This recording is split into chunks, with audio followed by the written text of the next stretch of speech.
Shalom saudara, kita jumpa lagi saat ini dalam bagian mendidik anak tentang anak dan pasangannya.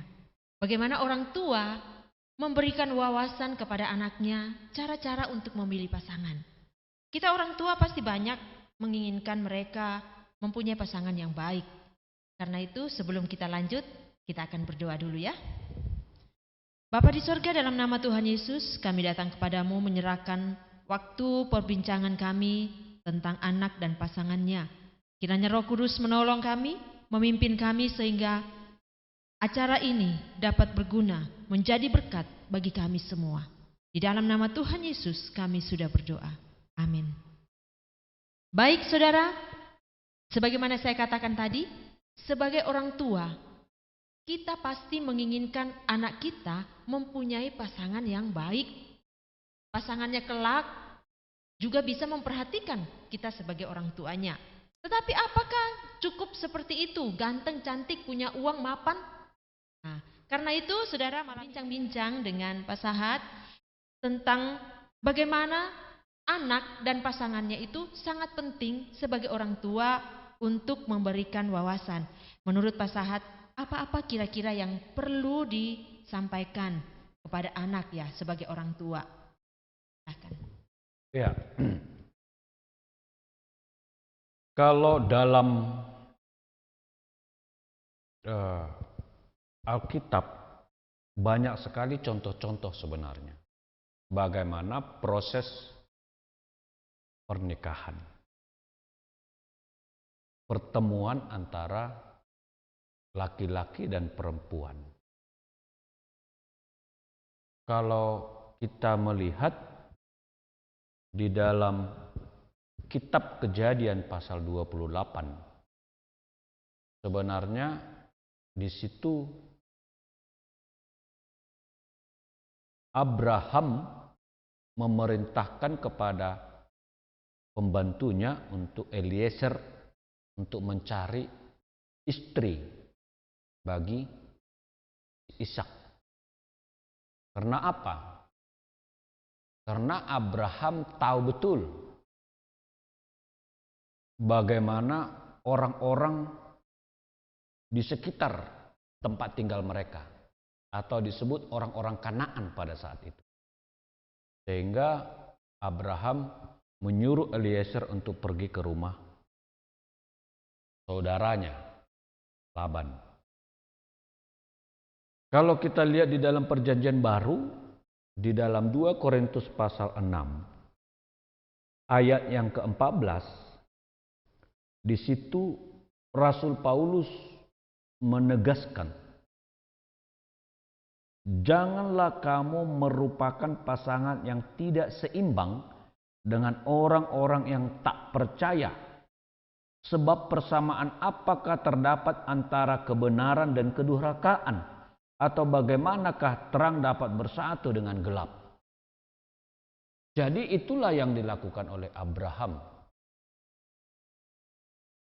Dia berpikir tidak mungkin bisa anaknya akan sesuai dengan iman bapaknya kalau dia akan mendapatkan istri yang tidak mengerti tentang iman itu. Sekarang pertanyaannya, bagaimana kepada anak-anak kita?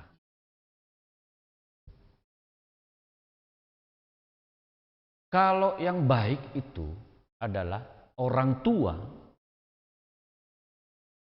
sedini mungkin sudah berdoa untuk anak-anaknya, untuk pasangan hidup anak-anaknya.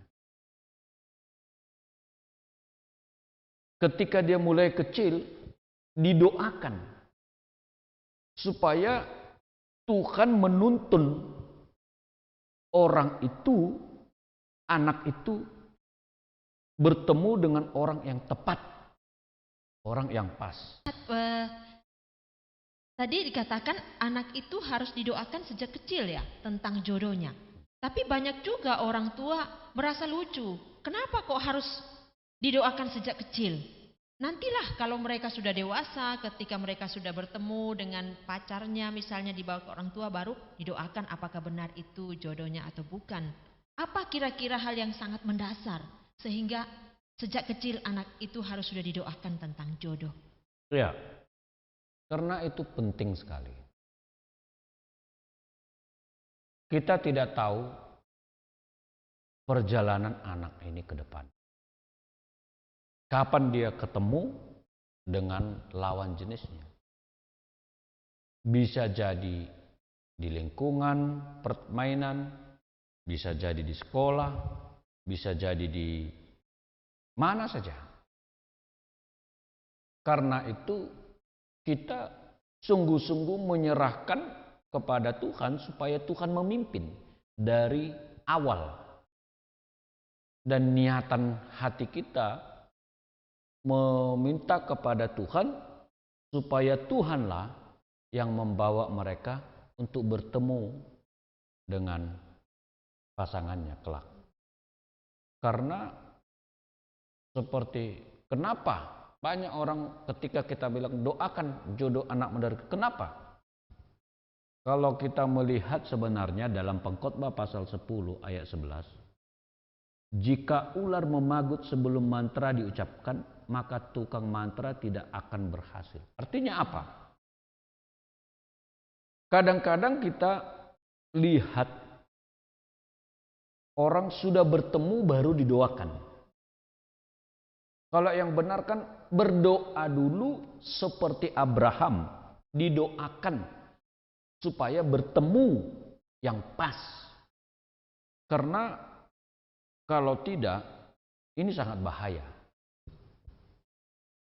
Di dalam perjalanan hidup, yang paling menentukan itu adalah pasangan hidupnya. Anak ini bisa baik, bisa berhasil, bisa sukses, bisa hancur, bisa nggak karu-karuan, itu akan ditentukan oleh pasangan hidupnya kelak. Karena itu tidak bisa main-main. Contoh,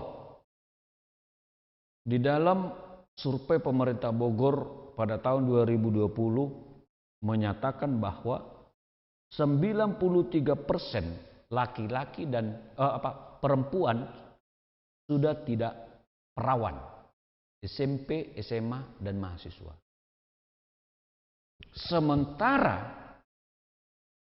kalau kita lihat di dalam Alkitab, penting sekali tentang kekudusan. Dalam 10 hukum Allah,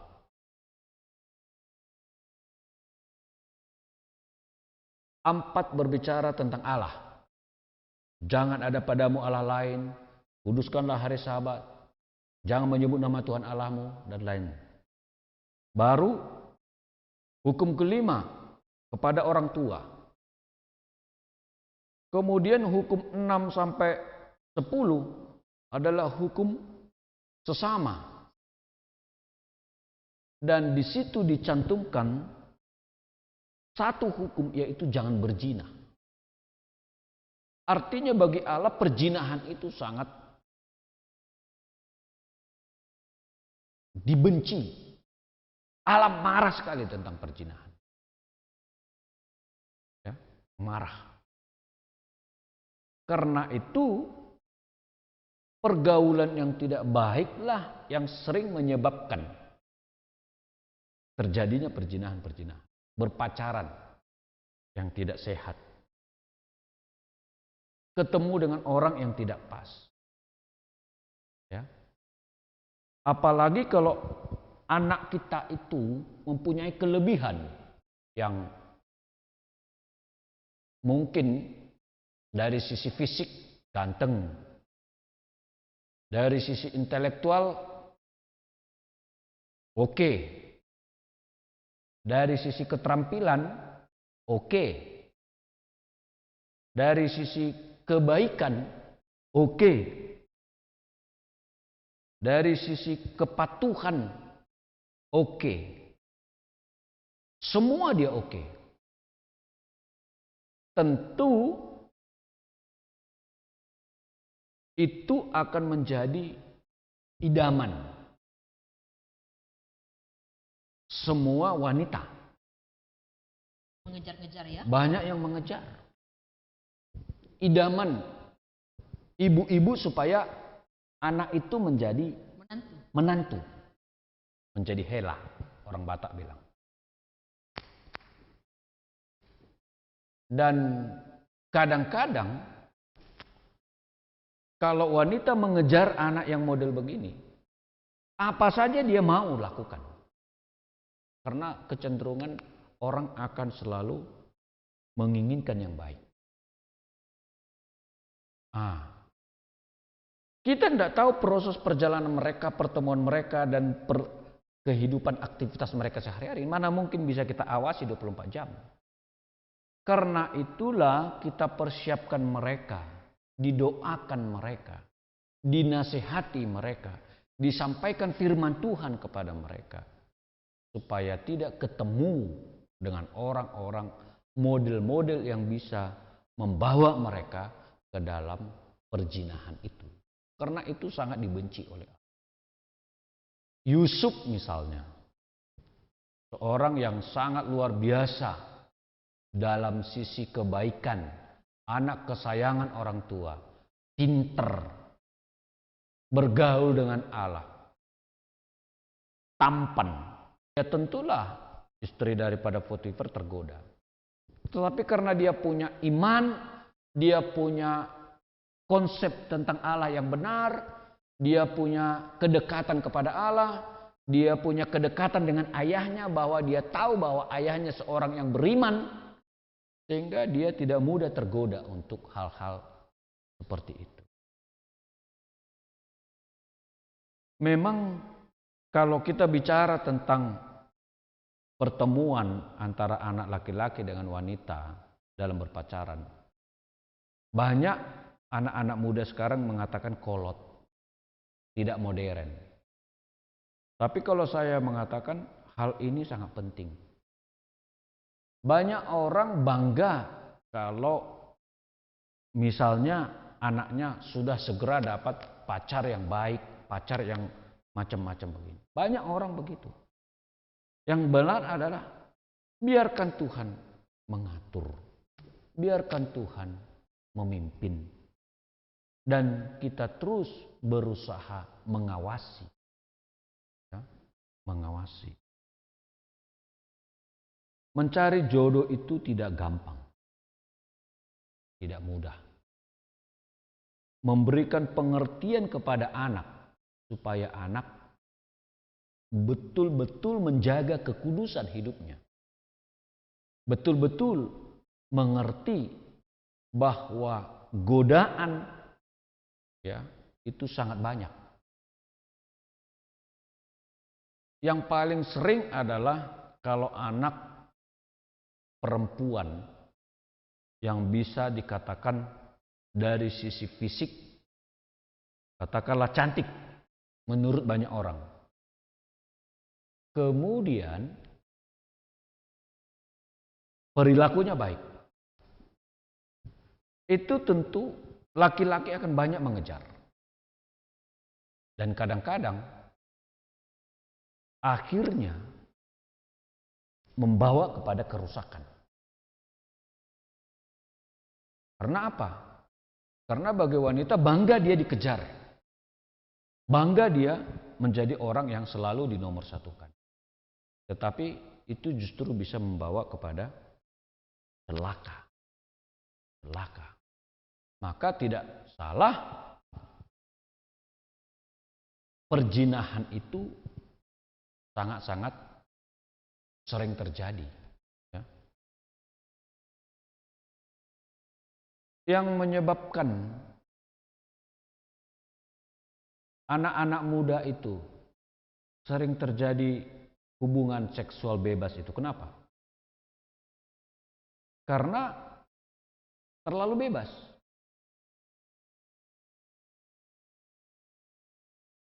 umur SMP misalnya, SMA misalnya, sudah pegang-pegang tangan. Sebenarnya itu bahaya sekali. Karena apa? Karena ketika ada pegang-pegangan tangan, itu sudah akan menimbulkan rangsangan. Bagaimanapun pasti arahnya akan ke perzinahan. Dan ini harus terus diberitahu. Baik anak kita laki-laki maupun anak kita perempuan, seharusnya lah jangan dulu berpegangan tangan. Apalagi sampai ciuman. Itu pasti arahnya tidak baik. Mungkin sekali, 2 kali, 5 kali dia tahan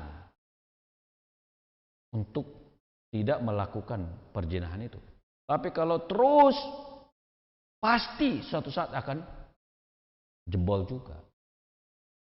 Nah, ini orang tua harus mengingatkan itu kepada si anak. Baik anak laki-laki maupun anak perempuan. Tidak bisa hanya apa itu. Ya, gak apa-apalah, tidak bisa begitu.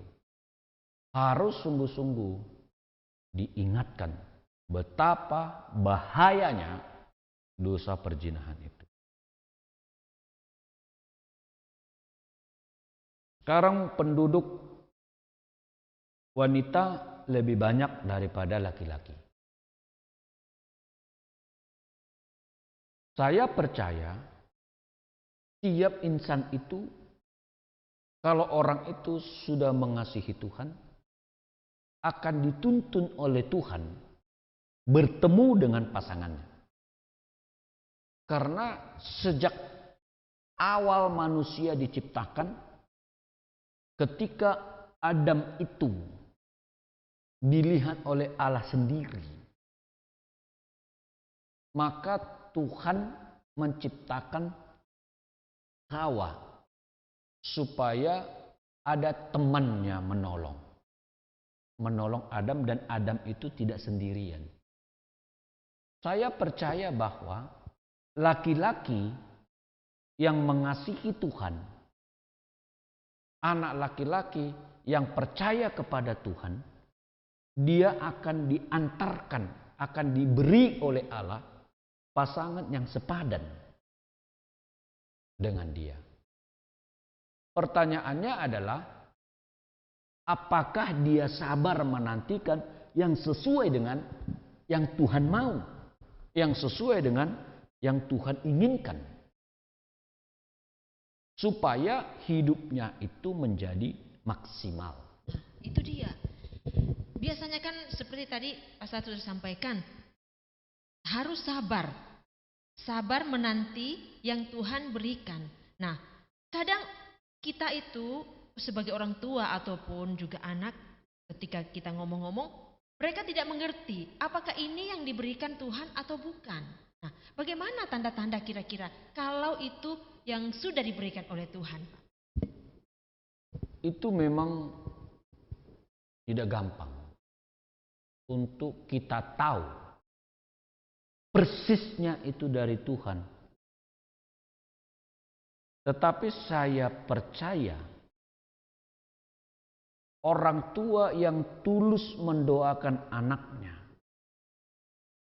anaknya tulus mengasihi Tuhan, pasti akan mengerti ketika dia bertemu dengan orang itu, lawan jenis itu, akan menjadi satu kesatuan. Dan tentu orang yang dipertemukan Tuhan pastilah orang yang mempunyai kecocokan, kesesuaian. Tidak mungkin Tuhan mengantarkan, mempertemukan yang tidak sesuai. Persoalannya adalah apakah betul-betul didoakan sampai Tuhan menuntun ke sana. Jadi tidak mengira-ngira bahwa itu dari Tuhan. Karena kalau mengira-ngira itu dari Tuhan, itu yang bisa salah. Tapi kalau didoakan dan sudah ada di dalam betul-betul tuntunan Tuhan, tidak akan salah. Jadi bukan reka-reka bahwa itu dari Tuhan atau bukan begitu. Keyakinan. Keyakinan. Karena dia sudah berdoa sehingga dia yakin inilah yang Tuhan. Pasti ada itu kepekaan itu. Ada kepekaan. Ada keseimbangan. Ada kecocokan. Dan umumnya ada pihak-pihak lain yang mendukung. Kalau ada pihak-pihak lain yang mendukung, kadang-kadang Tuhan pakai juga orang-orang seiman untuk mengatakan itu cocok. Atau mengatakan itu tidak cocok. Tuhan bisa pakai hal-hal begitu. Kalau dia terlalu jomplang, biasanya jarang berjalan dengan mulus. Maka apakah itu dari Tuhan? Nah, itu. Laki-laki yang baik kecenderungan dikejar-kejar oleh wanita. Wanita yang baik kecenderungan dikejar-kejar oleh banyak laki-laki. Kadang-kadang bingung yang mana ini dari Tuhan. Yang mana ini yang benar. Maka dibutuhkan adalah orang-orang beriman, penilaian dari banyak orang. Itu sangat membantu. Sangat membantu. Karena akan berbeda pendapat satu orang dengan pendapat 10 orang. Untuk menilai satu situasi atau satu pribadi orang. Gitu.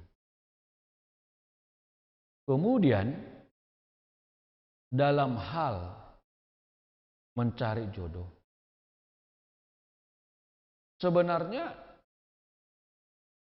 jikalau anak kita betul-betul dari bayi dipersiapkan seperti dalam bagian yang pertama dan kedua, dipersiapkan secara mental, dipersiapkan secara fisik, dipersiapkan segala-galanya pendidikan, saya percaya bahwa akan mendapatkan jodoh itu sangat mudah sekali. Apalagi sekarang banyak sekali. Laki-laki kecenderungan suka kepada wanita bukan karena fisik. Wanita suka kepada laki-laki kecenderungan bukan karena fisik. Kecuali kalau dia masih remaja. Remaja kecenderungan fisik. Tapi kalau sudah dewasa, kecenderungan adalah perilaku. Perilaku penting sekali. Kemudian anak-anak kita juga jangan selalu dilarang dalam ikut komunitas-komunitas persekutuan-persekutuan. Biarkan mereka bertumbuh, biarkan mereka berrelasi dengan orang, tetapi orang tua akan selalu memberikan peringatan-peringatan. Karena kalau anak terlalu dekakang, dia akan menjadi liar. Anak terlalu dibebaskan, juga dia bisa menjadi tambah liar. Jadi bagaimana? Yang baik adalah diajari mereka, diingatkan mereka. Makanya pendidikan anak itu harus mulai sedini mungkin. Pendidikan emosional, pendidikan spiritualnya, pendidikan relasinya dari awal sudah betul-betul dibentuk dan diajari tentang firman dan kebenaran. Itu penting sekali. Jadi saudara, ya, kita sudah dengarkan tadi bagaimana orang tua berperan sangat penting untuk memilih pasangan daripada anaknya. Yang pertama yaitu mendoakan mereka sejak dini, sejak masih di dalam kandungan pun didoakan terus menerus agar Tuhan dan memberikan yang tepat untuk. Kemudian orang tua yang kedua, jangan jemu-jemu untuk menasihati, jangan jemu-jemu untuk memberitahu apa yang baik mereka. Tapi bukan berarti kita mengekang. Karena itu, mari kita sebagai orang tua sungguh-sungguh memperhatikan hal ini. Sehingga anak-anak kita akan mendapatkan jodoh yang benar-benar dari Tuhan. Dan mereka bisa akan menikmati kehidupan rumah tangganya yang baik. Dan kita pun sebagai orang tua juga akan bisa menikmati bagaimana keberadaan mereka. Mereka peduli. Terima kasih saudara. Sampai di sini pertemuan kita.